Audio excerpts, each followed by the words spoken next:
ये आकाशवाणी है। अब आप कनकलता से समाचार सुनिए।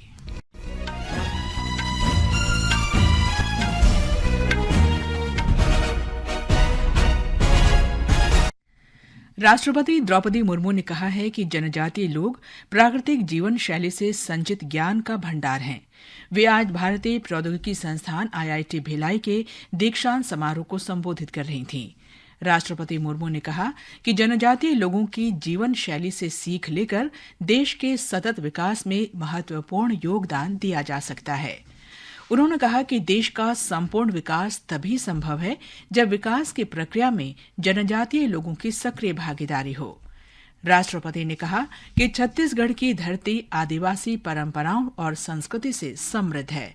आदिवासी समाज के लोग प्रकृति को करीब से समझते हैं और सदियों से पर्यावरण के साथ सामंजस्य बिठाकर रहते आए हैं।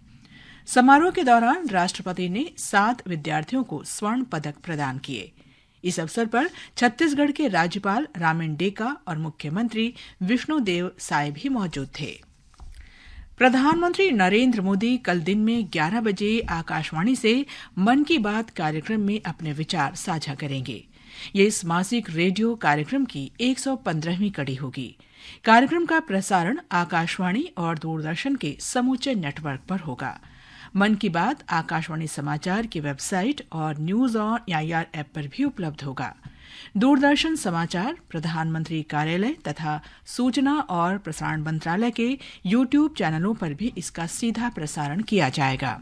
हिंदी प्रसारण के तुरंत बाद क्षेत्रीय भाषाओं में भी इसे प्रसारित किया जाएगा।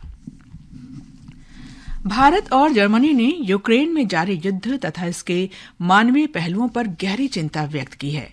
नई दिल्ली में कल 7वीं भारत जर्मनी अंतर सरकारी परामर्श बैठक में प्रधानमंत्री नरेंद्र मोदी और जर्मनी के चांसलर ओल्फ शोल्ज ने कहा कि यूक्रेन में अंतर्राष्ट्रीय कानून के अनुसार व्यापक शांति की आवश्यकता है। दोनों नेताओं ने खासकर विकासशील देशों में खाद्य तथा ऊर्जा सुरक्षा पर यूक्रेन युद्ध के नकारात्मक प्रभाव की भी चर्चा की। उन्होंने कहा कि इस युद्ध में परमाणु हथियारों के उपयोग की धमकी को स्वीकार नहीं किया जा सकता। दोनों नेताओं ने संयुक्त राष्ट्र सुरक्षा परिषद द्वारा घोषित आतंकी संगठनों के खिलाफ संगठित प्रयास किए जाने की भी अपील की। संयुक्त वक्तव्य में पश्चिम एशिया में शांति तथा स्थिरता पर बल दिया गया और पिछले वर्ष 7 अक्टूबर को फलस्तीनी हथियारबंद गुट हमास के आतंकी हमले की एक स्वर से निंदा की गई। ईरान के सैन्य ठिकानों पर इजरायल के हमलों के बाद पश्चिम एशिया में तनाव बढ़ गया है। ईरान के सरकारी मीडिया के अनुसार तेहरान में कई स्थानों पर तेज विस्फोटों की आवाजें सुनी गईं। इजरायल के रक्षा बलों के अनुसार 1 अप्रैल को ईरान के बैलिस्टिक मिसाइल हमलों के जवाब में ये कार्रवाई की गई है। हमारे संवाददाता ने बताया है कि इजरायल की सेना ने ईरान को चेतावनी दी है कि वो और हमले करके स्थिति को न बिगाड़े। झारखंड विधानसभा के पहले चरण के चुनाव के लिए कुल 1609 पर्चे भरे गए हैं। पहले चरण के लिए नामांकन भरने का काम कल संपन्न हो गया। इस चरण में 13 नवंबर को 43 निर्वाचन क्षेत्रों में मतदान होगा। इस बीच भाजपा ने पूर्व सांसद रविंद्र कुमार राय को पार्टी की झारखंड इकाई का कार्यकारी अध्यक्ष नियुक्त किया है। उधर कांग्रेस ने 23 और शिवसेना उद्धव बाला साहेब ठाकरे गुट ने 15 उम्मीदवारों की अपनी दूसरी सूची जारी कर दी है।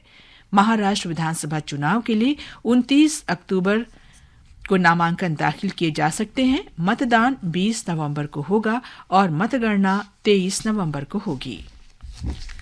ओडिशा के तटवर्ती जिलों में भीषण चक्रवात से प्रभावित क्षेत्रों में पुनर्वास कार्य और सेवाओं को बहाल करने का कार्य जोर शोर से जारी है।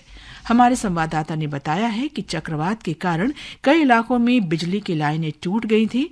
बड़ी संख्या में पेड़ और बिजली के खंभे उखड़ गए थे। मकानों तथा धान के खेतों में हजारों हेक्टेयर फसलों को नुकसान पहुंचा था। मौसम विभाग के अनुसार चक्रवात अब कमजोर होकर ओडिशा के उत्तरी भागों में कम दबाव वाले क्षेत्र के रूप में परिवर्तित हो गया है। इसरो के अध्यक्ष डॉक्टर एस सोमनाथ आज नई दिल्ली में आकाशवाणी के रंग भवन में सरदार पटेल मेमोरियल व्याख्यान देंगे। इसके साथ ही ये समाचार बुलेटिन समाप्त हुआ।